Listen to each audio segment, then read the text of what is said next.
family to us, thank you for being here. And if you're a wedding crasher, also thank you for being here. We're gathered here to celebrate the marriage of Allison and Spencer and the love that they share. We have friends and family joining us from all parts and all times of Spencer's and Allison's lives. Before we get to the vows, and before we get to the rings, the kissing, the drinks, the food, and the dancing, I'd like to take a few moments to review the incredible story of how Allison and Spencer met. Now, some of you already have heard this story. Some of you, you know this already, so this is just going to be a review. So now would be a good time to use the bathroom, get a snack, try to get a drink. I think the bartender, the bar is closed now, but it is. But he might, slip him a few dollars, perhaps. You never know. So now, those of you who haven't heard it, boy, you're in for a treat. There's a lot of great stories of how they met, but this is, I think, one of the best. And I just hope that I can do justice to it in the telling. It all began in Austin, Texas.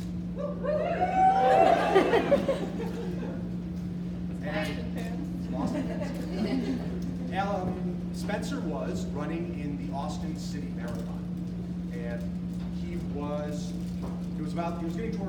getting up there. It was in the 20th mile about, and he had a mixtape that he made for himself that he wouldn't run.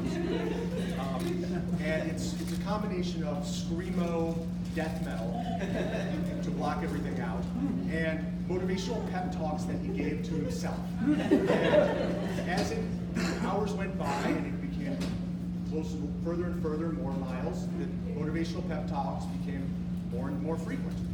And we were actually thinking of playing a snippet for you today, but we thought that given the solemnness of the occasion, this would be totally inappropriate. So instead, I'm just going to read for you a brief passage from Spencer's motivational tape himself. You can do it, Spencer. That's not pain, that's weakness leaving the body. You think that's lactic acid? That's not lactic acid. I'll show you lactic acid. You can do it. You think it's hot and humid? That's not humidity. That's just weakness leaving the air. So it was on the 24th mile, as Spencer was moments away from meeting Allison, that the infamous thrash, screamo, death metal song, I don't know who among you is into that sort of thing, the song Evil Narwhal had just started playing. And moments from now, when his headphones were yanked from his phone, this song would blare, and it would become their song. And very soon, you will all be dancing to this song, or attempting to dance to it. So, up ahead, at the side of the road, Allison had just come out of Starbucks, and she was carrying her pumpkin spice latte with 4 shots of espresso, and not a care in the world. And she didn't notice that behind her was coming a sweaty, drippy marathoner in this 24th mile. And then Spencer looked up, and he saw her. And I would like to say that it was love at first sight. So let's say that for a moment. Love at first sight. It was not love at first sight. He actually mistook her for a volunteer who was handing out drinks to the runners.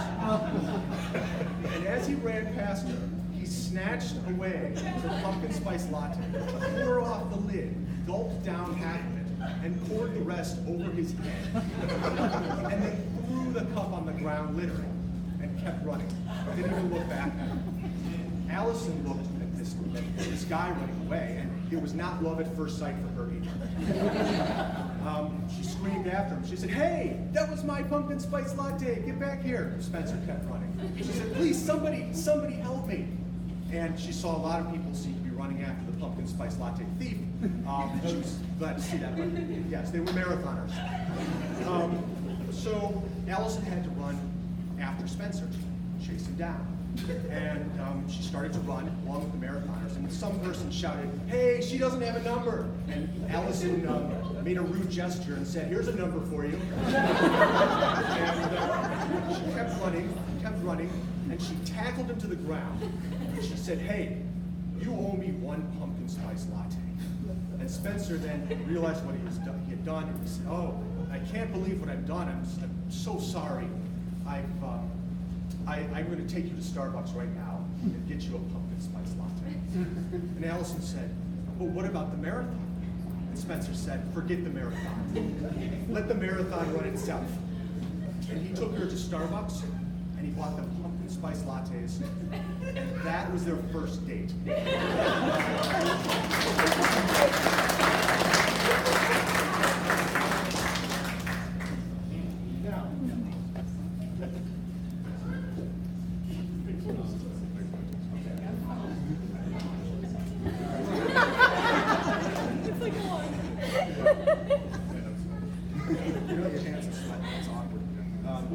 So now, this is quite a story, but you're probably right now thinking to yourself, hold on a second. There's a couple holes in this story. There's some problems. So first of all, we all know that the Austin Marathon takes place in February, and yet Starbucks sells pumpkin spice lattes only in autumn. So how do we explain this apparent contradiction? Well, there's other problems. For example, Allison would never drink a pumpkin spice latte. It's just, yes. So how do we explain this? Well, okay, the answer to that is that I made the whole story up. It's completely not true. And so now you're saying, well, what kind of person would do such a thing? Why would you do that? And I'll try to explain. Like every member of my family, I think that Allison and Spencer are a great couple. I really think Spencer and Allison are made for each other, or as I call them, Spallison. I'm on Team Spallison. I am a Spallison shipper. I ship Spallison. And as a Spallison shipper, one of the things that you have to do is write Spallison fan fiction. It's just what you do. And I'm sure everybody here has done this. And I'm looking forward to hearing your fan fiction over cocktail hour. But I guess you do deserve to know the true story. So I'll tell you the real story. Here's what really happened. It's strange that two different people would meet because they're so different. Allison, a competitive swimmer. Spencer, a geologist. And here's how it happened. Allison was one morning swimming laps in the pool. And Spencer happened to be working on a difficult geology problem. And it always helped him to walk around that same pool and think as he skipped rocks off of his surface. And, okay, one of the rocks hit her in the head. He said, "Oh no, I will save her." He jumped in to save her, but he forgot he couldn't swim. She saved his life, performed CPR, and mouth-to-mouth resuscitation, and that was their first kiss.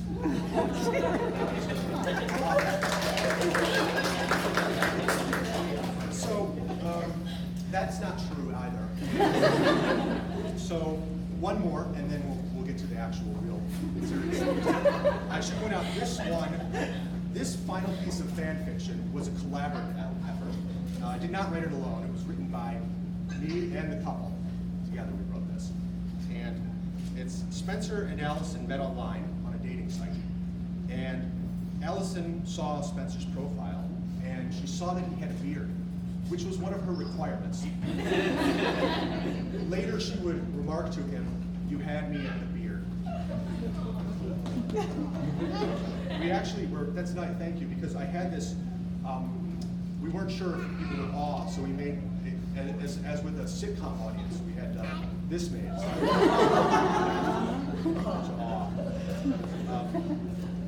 So they were on the dating site. Now Allison had a great profile that it really impressed Spencer as well. He thought she was beautiful. He thought that she had a really cute dog, Griffey. And they started to date. and things were going great. However, as Spencer got to know Allison better and better, there were a few things that sort of started to gnaw on him. For example, Allison adamantly believed that the moon landing was a hoax. Spencer said, he's like, the moon's the biggest rock of them all. It's a geologist. And she said, sorry, Spence, my mind has a mind of its own. I can't force it to believe something it doesn't believe. No matter how much proof he showed her, he took her out on romantic moonlit walks. He'd say, look at the moon. And Allison would say, oh, please, Spencer, it's just a deformed bat signal. And so there were worse things than that, though. For example, Allison didn't believe in penguins. She did not believe that penguins existed. And Spencer took her over to this aquarium and he said, look at the penguins. And she said, oh, please, those are holograms. There's some little guy in a penguin's. So, Spencer slipped a few people a few dollars and they were able to go up close and touch the penguins. And you see, your hand doesn't pass through it. You can try to pull their suits off. She says, look, I don't know how the magician does his tricks, but I know it's a trick. And so Spencer started, these things were worrying him. But he said to himself, I'm a man of science. And as a man of science, who am I to disagree with the law of magnetism, that opposites attract? I would be worse than her if I were a magnet denier. And but there was the worst thing of all, though, the worst revelation. Worse than the moon hoax, worse than the penguin hoax. Allison was into fad diets. And Atkins, keto, paleo, the cantaloupe cleanse. If you don't know what the cantaloupe cleanse is, it's exactly what you think it is. And let's never speak of it again. So it was clear to Spencer that he and Allison were perfect for each other, other than that small handful of problems. But Spencer thought to himself, well, nobody's perfect, and also, who would want perfection? Because isn't it the grit that gets inside the oyster that makes the pearl?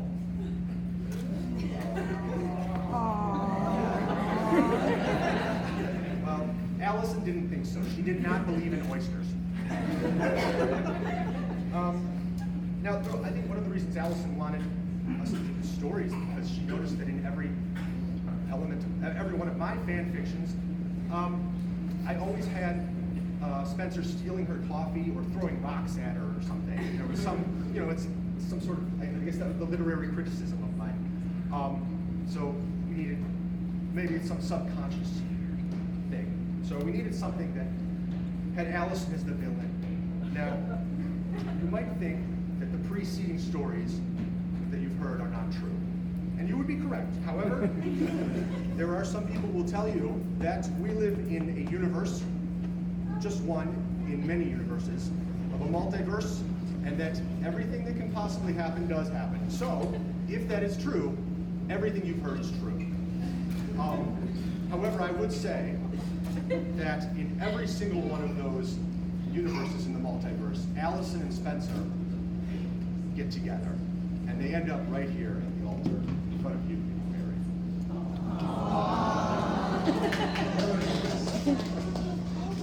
Didn't need it. Now I'd like to tell you a little about Allison.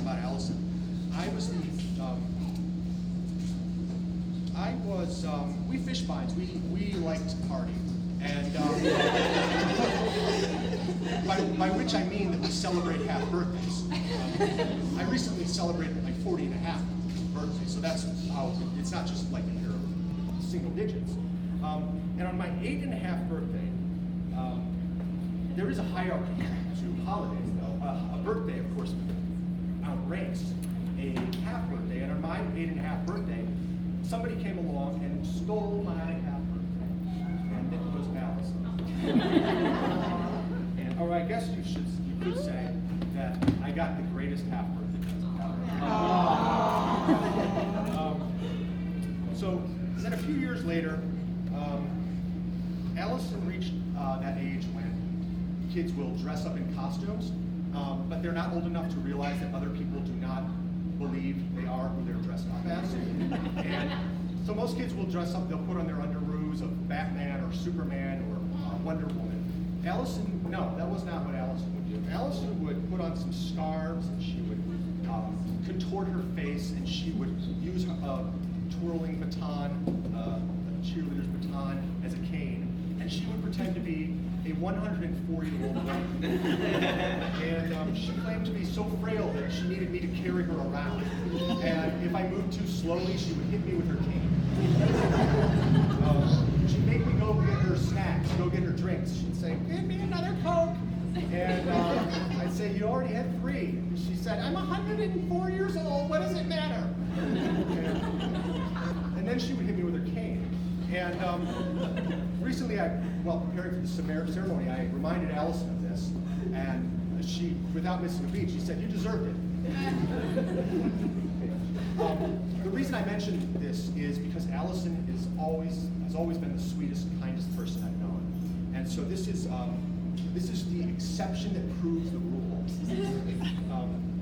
Now, Allison had 3 older brothers, so she could cuss before she could walk. And this is true. This is true. And we've passed the part of the bad friendships. And as with the 3 older brothers, you can imagine there were many trips to the emergency room. And one time, Allison and I were next to each other on swings, and I jumped off, and the chain came back and hit her right here on the front of it, right here. And apparently if you get cut on your scalp, there's a lot of blood. So just picture a lot of blood cascading down. That's what it looked like. And but she never tried to get revenge. She never lay in wait to ambush me. She never threw rocks at me. She didn't set any booby traps. And she's a kind, forgiving person. And it's not something she learned. It's just something she was born with. Also, she was a prolific note writer. She would always write notes to her siblings and parents, and pictures and drawings. Of course, you're saying everybody does. All kids do that. She did it well past the age when it was considered healthy. And there's one in particular that stands out for me, which I'd like to share with you. When I was in high school, I cut my hand in a wood shop, and the next day, Allison handed me a piece of paper, and on it was a picture of me with a giant hand, and on it you can see the stitches. And next to that was a picture of her with a giant heart that was broken. And the text reads, "Dear Ben, I'm sorry you got hurt. Before you were the only one in the family without any stitches. Now you have 4. Love, Allison."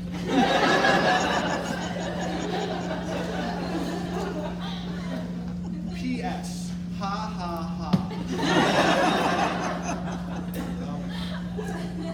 Now, I was the first one to meet Spencer.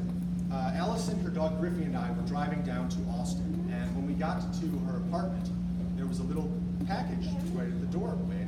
I opened it up, and it was some exotic pastry from somewhere in the former Yugoslavia. And I said, "What's that? What is that?" And she says, "Oh, that's from Spencer."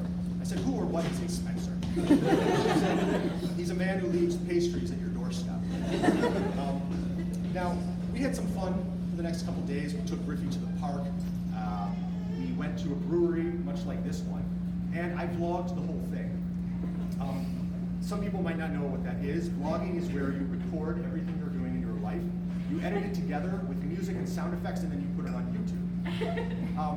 Spencer didn't really appear in it, though. You only saw the back of his head. And there's a couple reasons for that. The first reason is I didn't know if it was meant to be between them then. And I didn't want to have him in the vlog if it wasn't. But secondly, and the main reason was that if it was meant to be between them, I didn't want him to think that Allison came from a family of vloggers. My brothers and my parents watched the video and they said, "Okay, who is that guy with the back of his head?" They only saw the back of his head, and they tried to figure out things about him from that. They noticed a little bit of a beard, but they only saw just the side and from behind, so it could have been that she was dating Mark Van Buren.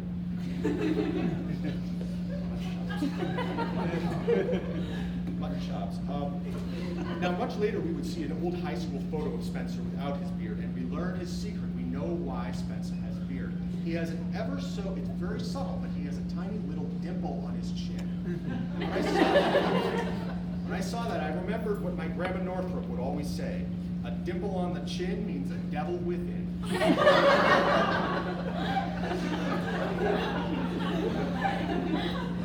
We need not have worried. Aside from the dimple, the beard isn't hiding anything. And in retrospect, I should have put him in the vlog. He's a great person, very laid back, tolerant. Another thing about Spencer is that when my father first saw the video of the back of his head, and I told him his name was Spencer, he misheard this. He misheard it as Shepherd. And so he started calling him Shepherd in his call on, and everyone was calling him Shepherd. And then when he met everybody, we were calling him Shepherd. And he said, that's okay. I'll answer to whatever. So he answers to Shepherd. Or if you're very close with him, you can probably get away with calling him just Shep. Also, he's very smart. You can know he's very smart. And it's not just the deploy. I got to see it firsthand. And we were playing GeoGuessr, which is where it uses the Google Street View. They throw you somewhere in the world. You look around at the trees and the buildings and the signs, and you have to figure out where you are. Well, it was four of us. It was my mother, me, Allison, and Spencer playing it. We each had different strategies. My mother would look for a billboard. She'd look for something it said, and then she would Google it. Mine was similar. I would try to figure out what country I was in. Then I'd look for a billboard with a phone number. I would call that phone number. I would ask the people where they were. And the answer was usually Siberia, and it's 4 in the morning. And then I would say, well, Siberia is a big place. Can you be more specific? And so Allison's strategy is she would lay down on the couch, she would close her eyes, and she would say, I'm on Spencer's team.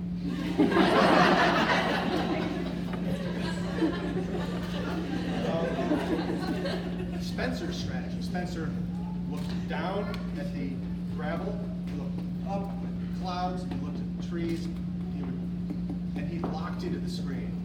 He was like this, locked in. And he would figure, just looking at all the shrubberies and the arboretums, he would figure it out, and then he would say, okay, I've got you, latitude. Now it's your turn, longitude. And such focus that you don't normally see when you're hanging out with him at a beer factory such as this one, or in the park, walking a dog. Now, this is an interesting part of, because Allison and Spencer don't know what I'm going to say now. Well, they sort of know what I'm going to say. Because I asked them some questions, but they don't know what the other person responded as, how they responded to it. So, this is what I asked them. I said, what do you admire in the other person? And Allison said Spencer's deep kindness and his respectfulness towards everyone, whether it's a waiter or a bartender, and he's always so diligent in expressing his admiration and never sounding demanding. And when Allison first met Spencer's parents, his father was recovering from hip surgery, and he was apologizing, I'm sorry I can't move around so fast. And Spencer just said, what are you feeling bad for? He didn't say it like that, they're from Kansas. But he said he said, you have nothing to feel bad about. No need to apologize. And then Allison realized that, Spencer, the way he dealt with infirm people was great. And she wanted him to be the one to carry her around. She was like, get him to give her snacks.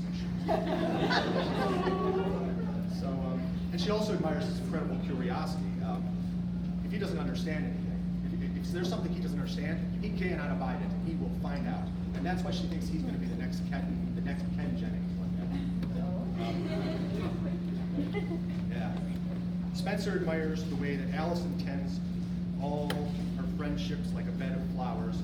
And when they started dating, he thought that he'd have to construct some sort of Venn diagram to keep track of all of these friends that she has. And he still thinks so.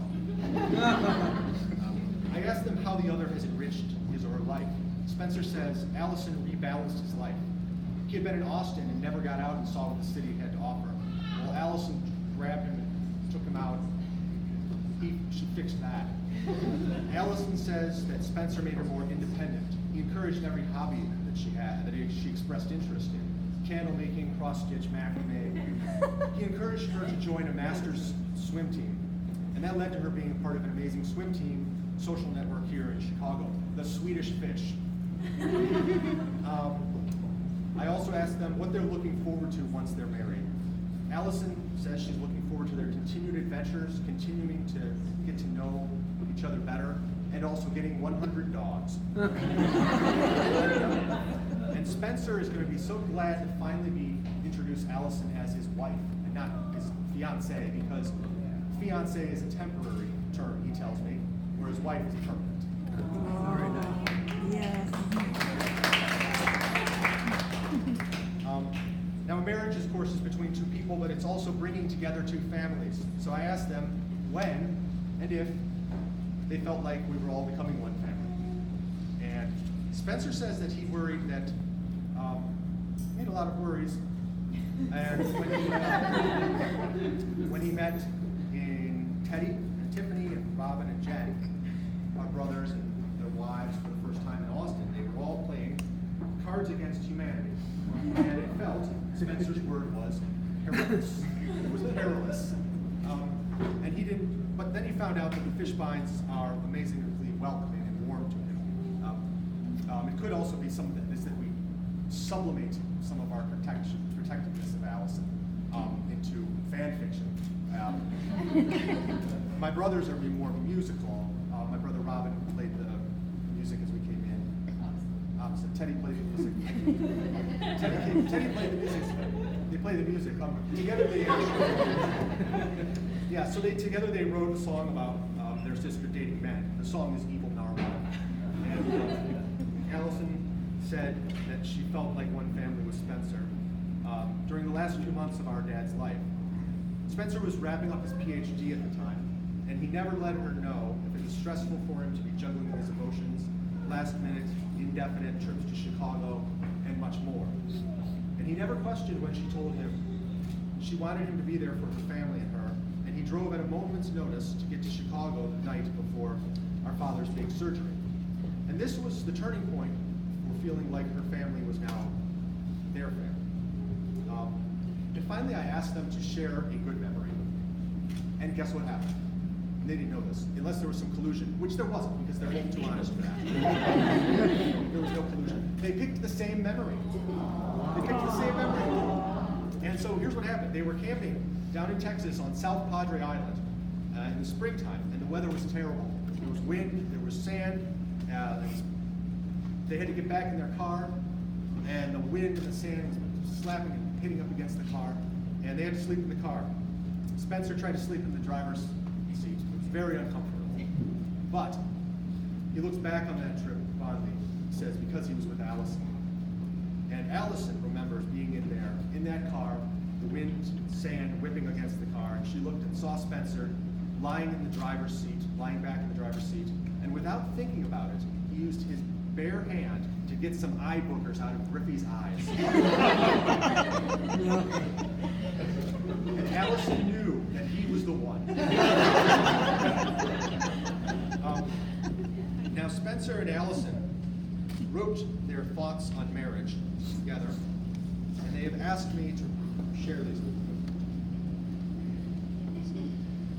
Thoughts on Marriage by Spencer and Allison, by Spallison. Marriage. Commitment is something constant. People are not constant. They grow and change. Life in general is defined by changes. Everything always in flux. In 30 years' time, we won't be the same Allison and Spencer as today. We can imagine the life we'll have together, but the reality will probably be far off. But we do know that our love for one another will be there, as predictable as the sunrise. Our commitment today is not just to ourselves as we are today, but to all the future versions of ourselves.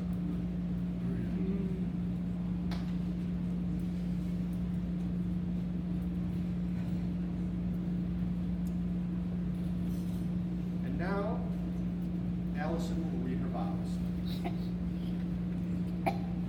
On November 9th, 2014, I nervously made my way down the street to Butterfly Bar to meet you for the first time. On my way, I anxiously texted Alana, telling her I never wanted to do this again. I'm so glad I never had to. 5 years together seems like forever and also like no time at all. Being with you feels like how my life is A home that feels comfortable and supportive always. Long evenings full of wine in mini mason jars and flowing conversation. And texting dog pictures back and forth, affirming and reaffirming that Griffey is in fact the best boy. So today I want to formally make these vows to you. I promise to continue turning your closet light off for you for all the days of our lives. I promise to never forget how lucky I am to be marrying into a USAA family. I promise to keep practicing saying your last name with the hope that someday I will be less bashful about it. But not right now.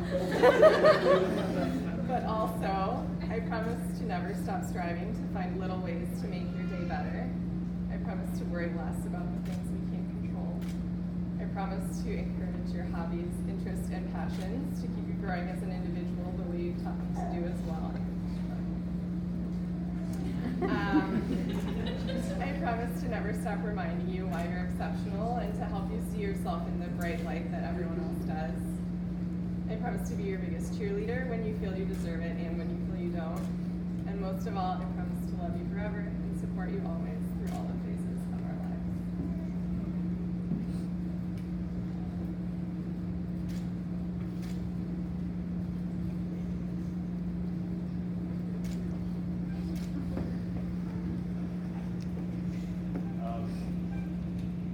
Allison, you brought an ease into my life. You made my heart buoyant. I still worry mostly about things that don't matter, but I don't worry about us.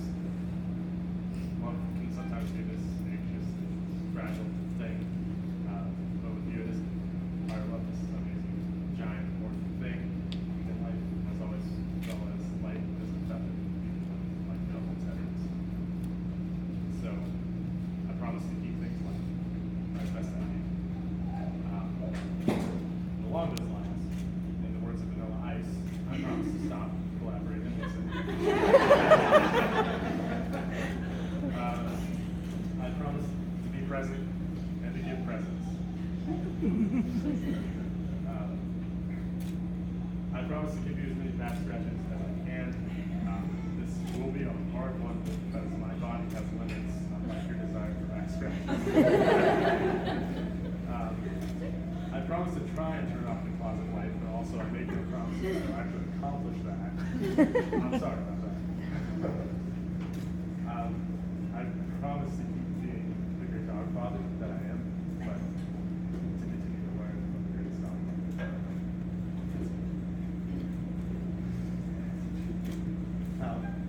But more seriously, it's my mission to make you 100% fully aware of how great you are. Doubt yourself and your decisions too often you should. Except you did used to say, Spencer, you're always right about this or that. Hope you realize how wrong you were with that. And I promise to be grateful for the kindness, warmth, and generosity.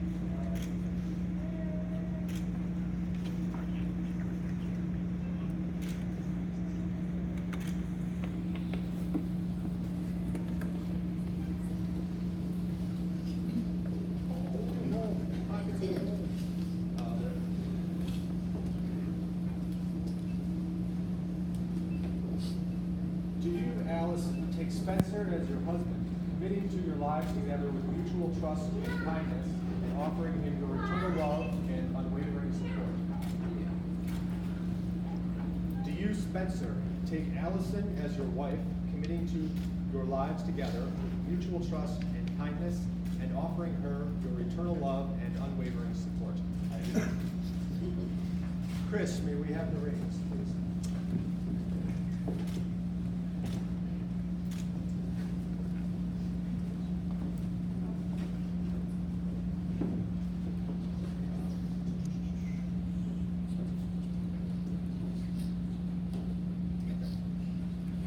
Spencer, please place the ring on Allison's finger and repeat after me.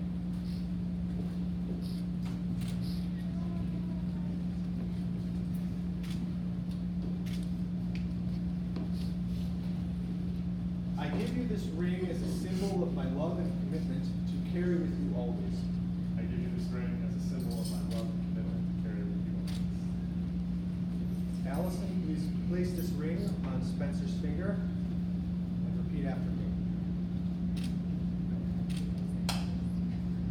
give you this ring as a symbol of my love and commitment to carry with you always.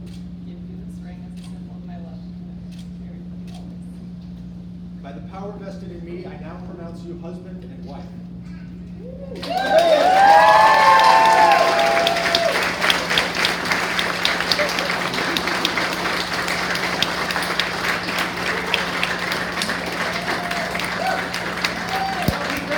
Spencer and Allison, for the first time, as husband and wife.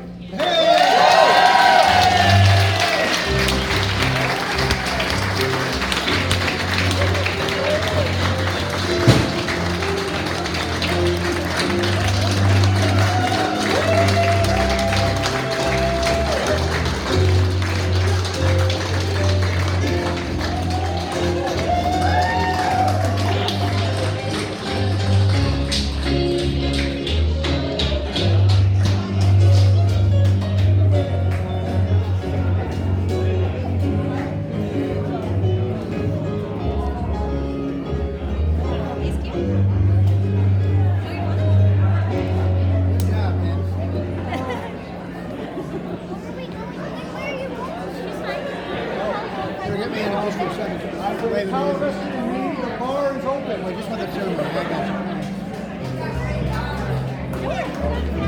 You want to be in it?